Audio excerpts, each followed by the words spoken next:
Hello, everybody. Welcome. Just me tonight. Hunter might be able to stop by here in a bit. We'll have to see. Hope everyone's having a great week. One more day. We're at the end of a week, guys. Welcome to the Northeast Iowa Sports Show here on the Lee Doodle channel. And it's currently episode 50.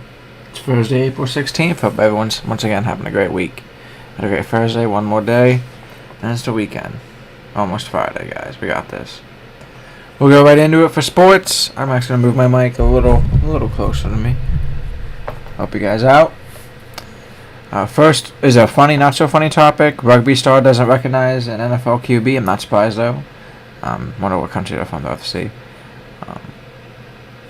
U.S. rugby star Iona Maher and NFL quarterback Jackson Dart. I don't know. Dart's younger, so I kind of get it. He's blowing up. The interaction reportedly happened at a social gathering where athletes from different sports were mingling. Dart, who's been gaining attention as a rising quarterback, approached Maher, expecting at least some level of recognition. After all, in football circles, he's a known name. Instead, gave him a completely unfiltered reaction. She didn't recognize him at all. Not I've heard the name or you look familiar. This gentleman, who are you moment. It went viral. Because of a sports bubble reality check, it highlights how something fans often forget, and kind of how like athletes are famous within their own sport, not really universally, sometimes. And I bet most guys don't even know who Dart is if you asked them in America. Maher is a major personality in rugby, especially after Olympic exposure. Dart is a well-known football circles, but outside those lanes, recognition drops fast. There's a total lack of filter, which is kind of funny. A lot of reaction on social media with memes about sports fans not translating. Jokes like NFL fans realizing other sports exist and comparing to everyday situations like work events or like college reunions. So that's funny. We'll go right into our next topic here, which will be F1. Got my hat on. Got about 2 weeks. We have quick trending topics and some Miami predictions because there's not much going on besides that in F1. The biggest story isn't really just racing, it's for rules. Drivers like Max Verstappen and Lando Norris have openly criticized the new 2026 regulations, both past champions. Especially around energy management systems. Sorry, 1 second.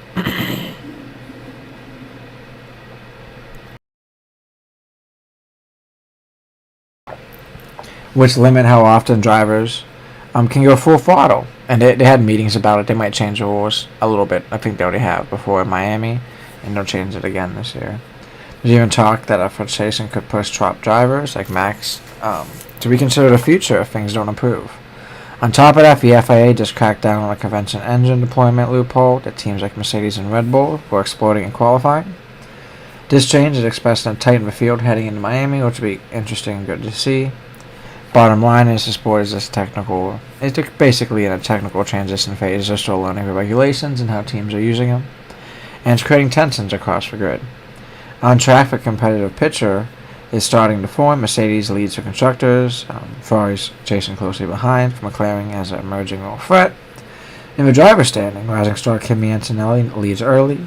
George Russell and Charles Leclerc are right behind with McLaren's momentum. Their double DNF not good though, especially after strong recent finishes, have made him a legitimate wild card heading into Miami. And I believe Lando won Miami last year. Hopefully he'll win it again, and there's a sprint as well in Miami coming up. So hopefully we can get some good points. It's kind of interesting to see this new generation, Antonelli, Lando, Piastri, versus established stars and shaping this narrative. And with new regulations for Miami Grand Prix is May 1st through 3rd, 2 weeks. It's the first U.S. race of the season. It comes after a long break, meaning teams are bringing major upgrades for time off. There's also rule clarifications. It may immediately impact performance. I talked about before. It's a reset point of a championship battle. Nice little break, longer than summer break. I think it might be as long as summer break. So it gives people a lot of time to get their cars ready. For Miami Circuit itself, is a high-speed street track where a straight line speed matters, and tire management and precision are critical. So probably another Miami dominant favors a win, or Antonelli or Russell. Bay for best overall pace, and look for current championship leader with Antonelli and Russell in second. Antonelli looks like he might be a breakout star. He drives pretty well on tracks like this. With main challengers from Ferrari, if Leclerc and Hamilton, if they could have strong race strategy and consistency, and they also can capitalize if Mercedes slips or maybe a yellow flag. For Red Bull, Verstappen, they're bringing in major upgrades that could boost performance, still dangerous even if not leading early, because they've been really bad. Verstappen's in like 10th, I think, right now. For Dark Horse, is obviously McLaren right now, Piastri, Norris, they're strong recent form, and I'd also say maybe even Red Bull. And Miami shoots their straight line speed. Be interesting. The key factors that would end up deciding this Miami race would be energy management rules, good shuffle of a qualifying order. We have upgrades from top teams like Red Bull and Mercedes as well. The track characteristics favors precision over aggression, and young versus veteran drivers would be interesting as well. We'll go right into IndyCar too. Biggest storyline in IndyCar is just how close the championship is, just right after 4 races. Pillow will probably still pull away with that eventually, of course. Kyle Kirkwood is currently leading the standings, with Alex Pillow right behind, only a couple points behind. Well, Christian Lundgaard sits firmly in third, which is crazy to see, but he is young and blowing up. It's on a runaway season. It's shaping up to be a week-to-week swing battle, especially between drivers like Kirkwood and Pillow.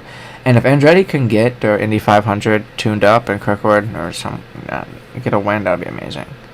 Unlike F1, IndyCar currently doesn't have a dominant team, which is making it more unpredictable. They don't really have like the Mercedes.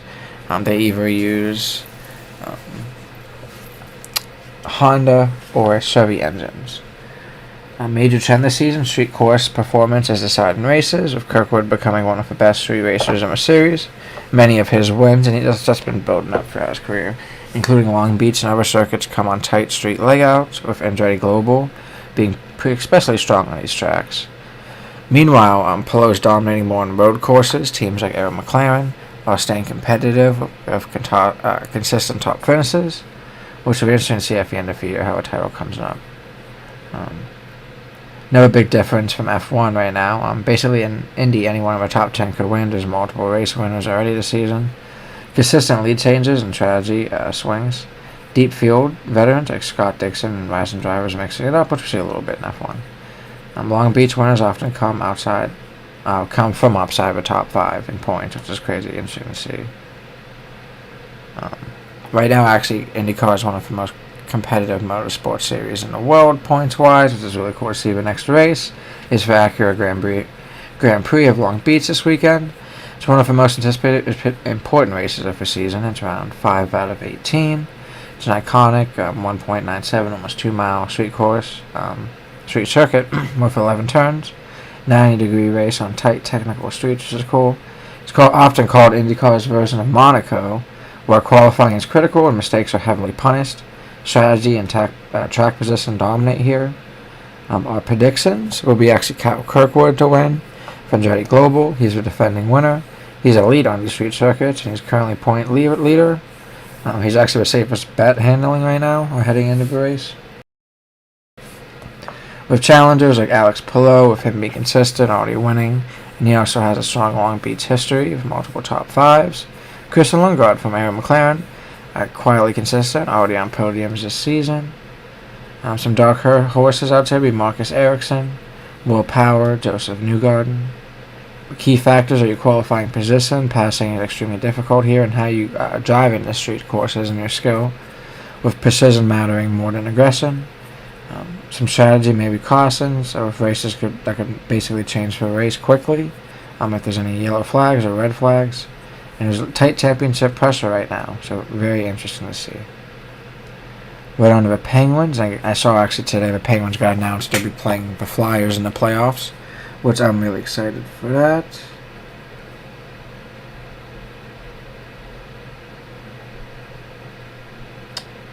They play the Flyers Saturday at 8 p.m. That's also when the Caps play at 1 p.m. So it'll be a good day for sports and chilling, if you can.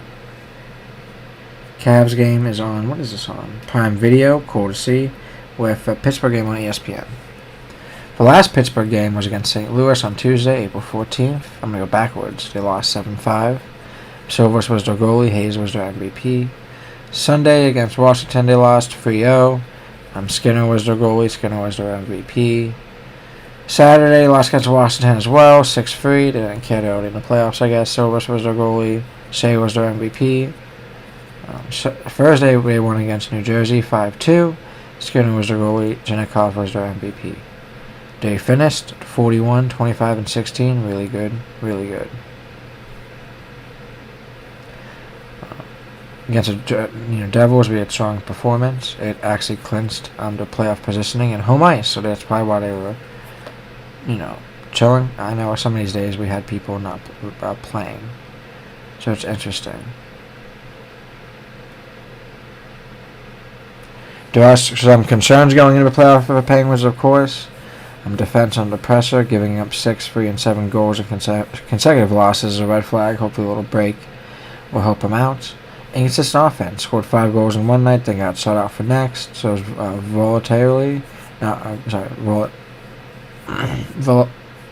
basically how volatile they are. Not really the reliability. They struggle to stop momentum swings, especially during the Blues. Momentum right now isn't great, and the playoffs have multiple losses. It's not a deal psychologically. The rivalry, though, is going against the Flyers. It's huge because it's a historical rivalry, physically, emotionally. So as expected, the Flyers are entering hot, winning their last 3 games. It's not an easy first-round matchup. I do, however, predict that the Penguins will win 4-2 in the series because of more playoff experience with all of our old-timers and more higher-end star players and power. With Letang, Malkin, Crosby, Carlson now. Top lines are elite when healthy on our team, proven to adjust in the series, so interesting. Key factors would be goaltending, how the defenses tightens up, cannot allow 5 to 7 goals in recent games. And also, that's something too, a lot of times I feel like the Penguins goalies are bad because the defenders don't do well and they have so many shots on goals. We need our star players stepping up with superstar-driven playoffs. We need top-line production immediately. Physicality. Flyers will turn this into a grinded-out series, and we need to match that intensity. Our X factors are if the momentum swing games 1 and 2. If Penguins win early, series is likely controlled. If the Flyers steal one, though, it becomes a toss-up. So it'll be interesting to see, and I'm excited for that first game. We also have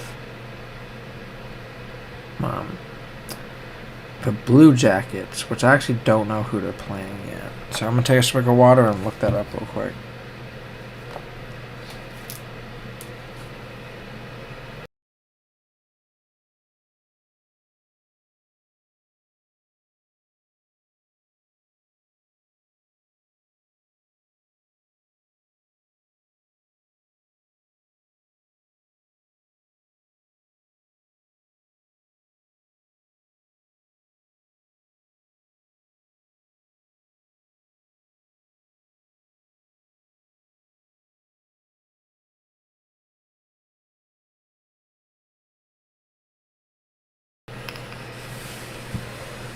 So anyway, Blue Jackets didn't make the playoffs. Sad. For Metro, it was Carolina, and there was also Pittsburgh and Philly to get in. Washington was eliminated. They were at 95 points. You needed to get to 98 to get in. That's what Philly and Pittsburgh had. Blue Jackets had 92. Didn't finish the season strong. Islanders had 91. Devils had 87. Rangers had 77, all eliminated. The Blue Jackets game since last Thursday. They lost Tuesday, April 14th to Washington, 2-1. Greaves was their goalie. Jenner was their MVP. Blue Jackets finished their season 40, 30, and 12. They lost against Boston on Sunday, 3-2 after Greaves as their goalie, Winowski as their MVP. Saturday, they won against Montreal, 5-2. Greaves was their goalie, Cole was their MVP. Thursday, they lost against Buffalo 5-0. Greaves was their goalie, Garland was their MVP. It's a season slipping away for them. Or slipped away, and it's sad.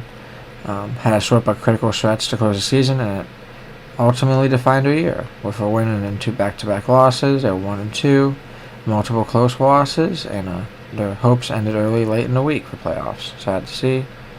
The late season collapsed. They went 2-8-1 in their last 11 games. Lost momentum in the worst possible time, especially when they needed it, how tight it was. Just sad to see. There's some major issues exposed. Final weeks, especially the coach's reaction, highlighted some serious problems. They have effort and inconsistency concerns with head coach Rick Browns. Openly criticized their team effort, called out lack of intensity even in important moments, and they had their offensive consistency and their failure in clutch moments. Heading into the final stretch, they're not alive anymore, but so that sucks to see. They do need players like Marchenko and Fantinelli to stay, and they need to get some better players, I think, for Blue Jackets too. And then,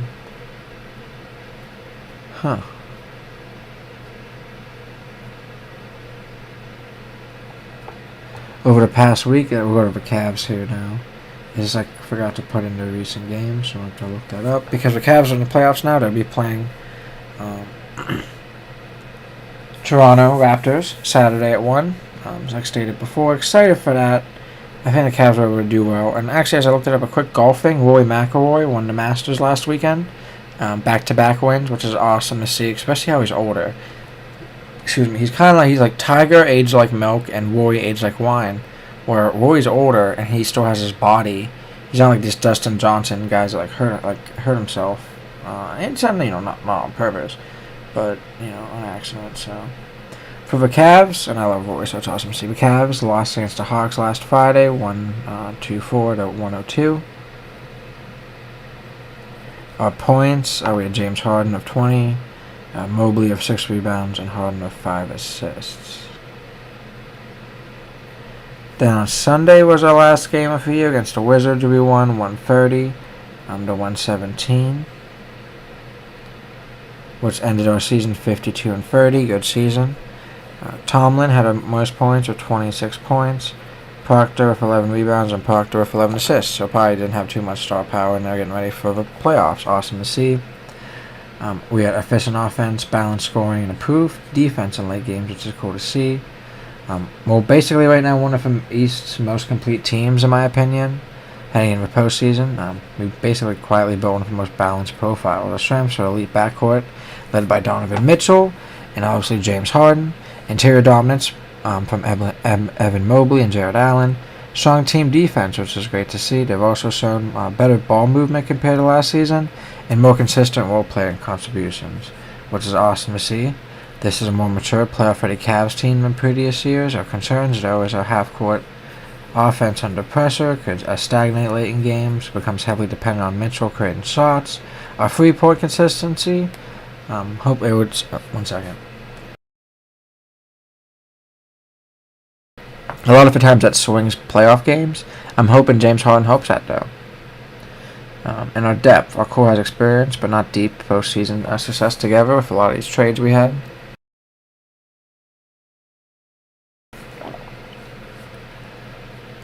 I think we'll win our first series 4-1 or 4-2. Be pretty easy. There's too much talent and depth for these lower-seeded teams like we've seen. This is the first round, by the way. With the Raptors, our second seed, I think it's a toss-up, but I do think we'll be able to get it in the second round. And our defense that travels well in playoffs, and Mitchell is a proven playoff scorer. I think we'll be an Eastern Conference contender.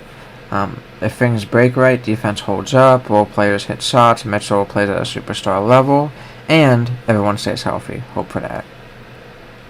Hopefully they'll be okay.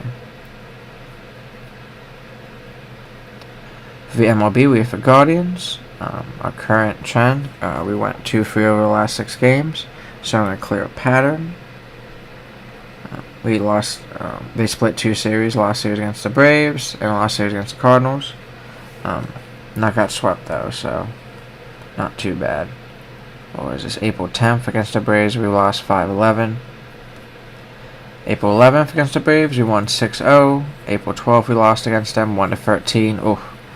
April 13th against the Cardinals, we won 9-3. April 14th against the Cardinals, we lost 5-6 in extra innings.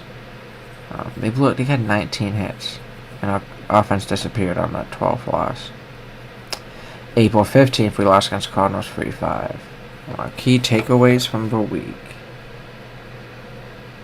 Also,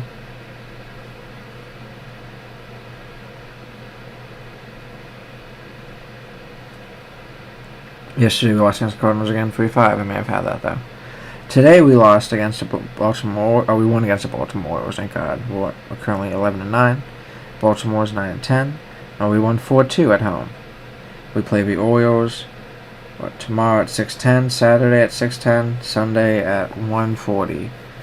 Then next week we have the Astros.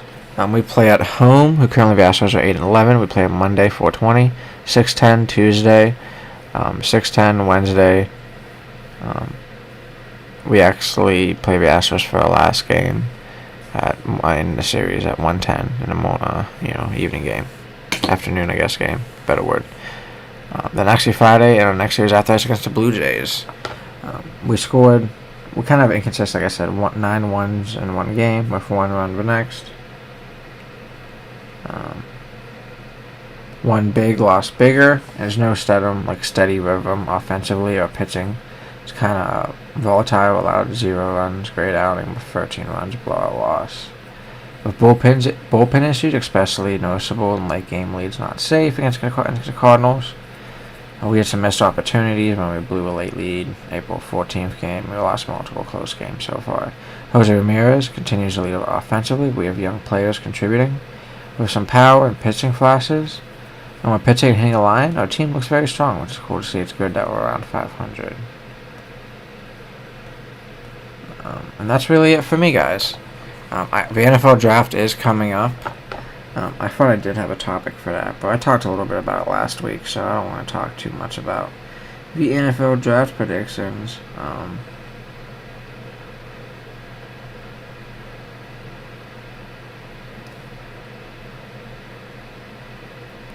Because it is coming up. What day is it? It's April 23rd. So, next week we'll be talking about it. Probably have a draft night. It'll be interesting to see what happens. Kind of like we talked a good amount about it last week and how, it's going to be unpredictable. So, excited for that. Hunter couldn't stop by, I guess. No biggie. Hope everyone had a great night. Thank you again for stopping by on the Lead Doodle channel, the Northeast Ohio Sports Show, episode 50. Half of 100. 50 cent. Happy we made it there, guys. I appreciate everyone stopping by. I love talking about all these sports I love talking about. American, some, I guess European. International, really, F1 is, but based out of Europe mostly, so. I appreciate it, everyone. Have a great night. One more day for the weekend to get some relaxing done. We can get it. It's almost Friday. Peace.